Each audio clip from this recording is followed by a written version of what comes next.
Once again, it's that magical time of year. Steam Next Fest is here with more demos than we have time, so let's get started. First up, Altered Alma. As soon as I saw the trailer for this game, it grabbed my attention for reasons, and I ended up with a slick, stylish, challenging, and rewarding cyberpunk-themed Metroidvania. Its hook revolves around this special dagger you find early on in the game that lets you teleport to wherever you throw it, and it allows for some pretty fun platforming where you're teleporting into a wall jump to drop between two environmental hazards into another teleport, before wall jumping to safety. And some of the platforming can be quite challenging too, requiring some pretty tight timing and precise movement, and it feels great when you pull everything off, and it's useful in combat too, allowing you to get right into the thick of things while recharging your heal faster, and enemies require you to carefully pay attention and learn their timing. It feels great to slide under an enemy, avoiding their attack and getting some hits in before they turn around and you parry their next attack to finish them off with a brutal execution. It's not the hardest Metroidvania I've ever played, but it had enough bite to it to keep me interested, to make me want to master it. The combat was smooth and responsive, and the difficulty made it really satisfying. And honestly, the challenging gameplay kind of fit the whole cyberpunk world and vibe that they're going for. It'd be difficult for an average person to exist in this kind of world, and you get that feeling by scraping by through fights and platforming challenges here and there. They really do nail that gritty dystopian sci-fi world. The city has this grim, destitute feel of a city that probably doesn't care much about any that aren't in the upper 1%, but it's all mixed with more sci-fi elements like aliens, which add some nice flavor to it all. Although the main story did feel a little bit rushed. For example, at the beginning of the game, as our main character is running from the authorities, her face plastered on wanted posters everywhere, we come across a pilot who is almost killed because they think he is involved with her. We save him, of course, kind of strong-arm him into helping us escape, and then we're good friends pretty much right away. That could just be the beginning of the game though, because as the game went on and things mellowed out a little bit, and I got to learn more about him and his people's culture, I actually quite liked him, which is good because this game is supposed to have romance options, so the characters being interesting is pretty important, and it seems to be working. It also hints at some interesting lore with these giant ancient machines that are tied to this ancient dagger you have, and you get some pretty good old cyberpunk political machinations going on in the background as well. So yeah, I like the world and want to learn more about it. And I did like the characters too once I got a little more time with them, and the game looks like it might fill that alien-shaped hole left in my heart by Mass Effect, at least when it comes to romance. And the combat and platforming was pretty addicting, so I'm looking forward to exploring Altered Alma more when it releases this year. If you prefer your political machinations a little bit sillier, then check out Prime Monster. It's a card game where you play a monster running for office. It's nice when games tackle modern issues. I'm just kidding, the monsters in this game are way better than most real-world politicians. I'm just saying, an orc can't be any worse than what we got. Basically, your goal is to convince the members of parliament to vote. For you, of course, insulting the opposition and threatening everyone else. And you do this by using cards to gain enough unity that one of your MPs will change how they vote to your favor, and attacking your opponent can lower their unity and cause them to lose support. The game just brims with personality with its vibrant and expressive art that feels like it's just a little bit over the top in the best way possible. It sells that larger-than-life premise. The monsters are so expressive and the world's just a little bit cartoony and nonsensical, which fits with the politics, and makes it easy to be the bad guy, the evil orc who gleefully shouts down the filthy trolls bridge building initiative while throwing a shoe at one of their heads. And the actual card game does feel like it's got a lot of depth to it. You draw 3 cards at the start of each round and have abilities that require resources to use. But what's interesting is to use those abilities, you have to sacrifice one of the cards you drew that round. So you immediately have an interesting choice to make. Do you want to use one of those cards or sacrifice it for a powerful ability? And of course, the stronger the card, the more you get. So I can already see a lot of combos that could come from that. You're also on a time limit. You only have a certain amount of turns to win over your parliament, which can lead to some really tense tug-of-war back-and-forth battles. Like in one match where I would win over an MP, but then I would immediately lose one because my opponent attacked me, but then they'd lose one from my attack, and it went back and forth for a while until I swapped to a more aggressive strategy. I used some risky cards that would literally knock out some of my opponent's MPs, but that would risk the menacing eye of the judge who might investigate and attack one of my MPs, and it would get riskier and riskier every time I used one of those special cards. But luckily it worked, and I managed to just edge out a victory. Why no, sir, I have no idea where that big boot came from, and why half my opposition are unconscious and possibly suffering from a concussion. Shame they can't vote though. Prime Monster just screams with personality, it promises lots of depth with its gameplay, and it's the first time that Democracy feels like it might actually achieve something. It's got my vote when it releases later this year. I kinda like to think Prime Monsters in our next game exist in the same world. Kinda makes sense. Esoteric Ebb is a CRPG where you are investigating a mysterious tea shop explosion amidst an election. If you've been looking for another Disco Elysium type game, well, then you should play Citizen Sleeper. But if you want it set in a Dungeons & Dragons-esque world,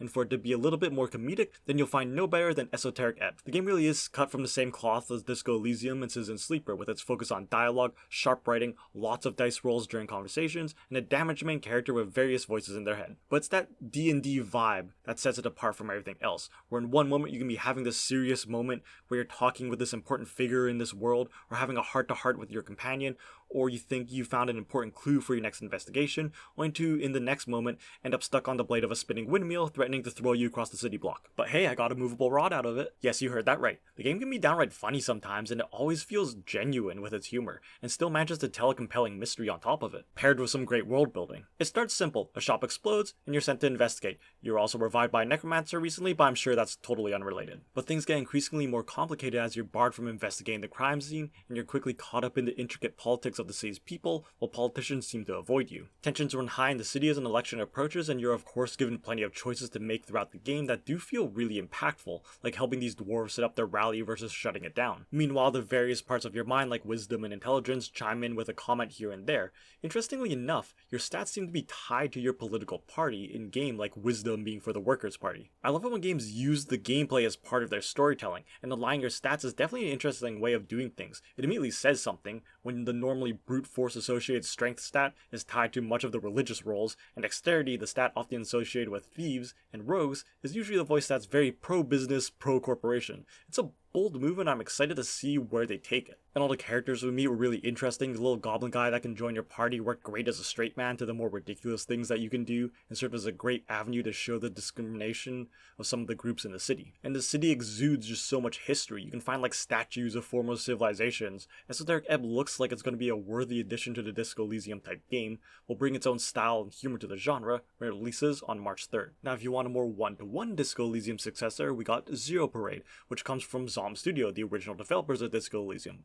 Sort of. The story of that team is a whole mess we don't have time for, but Zero Parade is a spiritual successor that very much feels like it could fit right into the same world of our beloved Broken Cop. But this time we play a broken spy, thrown back into the line of fire, and when things go south immediately, she has to use everything she has just to uncover what her mission actually was. It does a really good job of nailing that Disco Elysium tone, setting in another rundown city with its own history and political turmoil to wade through, and they did a great job of making it feel very lived in. The city feels like it has this layer of grit to it. Some of the buildings are run down, streets and corners have chips and cracks. The city feels like it has the kind of history that just isn't in textbooks, like the generations of people all have little stories of how they used to play on that street, or had their first kiss by those docks, and all those stories overlap each other over generations after generations, with only the infrastructure knowing it all. The story was immediately gripping, with it opening with you finding your partner dead before they can even brief you, forcing you to investigate your own case. And this just being a spy thriller felt like it added another layer to the role-playing element too. Like, I'm a spy, so in every conversation, I felt like I had to be careful of what I say.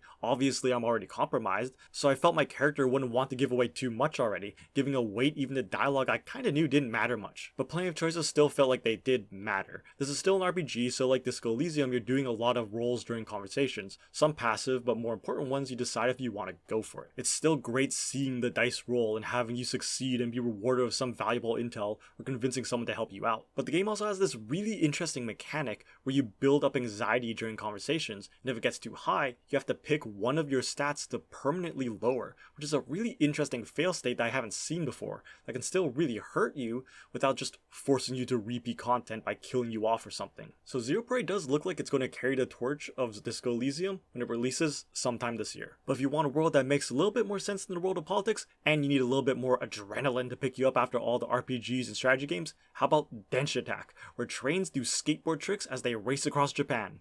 And somehow that's not the craziest thing in this game. It takes place in, I think, a post-apocalyptic world? I don't know, even the game doesn't seem to care much about its lore. The game starts and more or less just says, go. It's great, and then you just drive a train, bouncing, switching tracks with the left stick, and doing tricks as you go off the jumps with the right stick, doing flips and tricks that would make Isaac Newton roll in his grave, and it's awesome. The game, or the demo, never explains how you do any of this, or even why. It doesn't care. It's 100% rule of cool, and it's cool as fuck. And I mean, look at this. You can land on a Ferris wheel and ride across the ocean before jumping off a fucking dinosaur. If you don't think that sounds anything other than incredibly awesome, then you may be an unwitting victim of a lobotomy. But there was a surprising amount of depth for a game where you're literally on rails the entire time, at least if you want to get a good high score. And this is one of those games where you're just trying again and again, restarting anytime you fuck up because you know you can do better. You want to get those high scores. You want to memorize the track so you know exactly when you can jump jump and sneak in a sick trick, or you see one of the collectibles on a different track so you keep that in mind the next time you go to switch to the right track instead of the left. And there are a surprising number of tricks to learn, all mapped to the right analog stick, enough that it almost felt like a fighting game. And obstacles, jumps, and turns which require you to literally drift your train around it and time it well enough to give yourself a speed boost,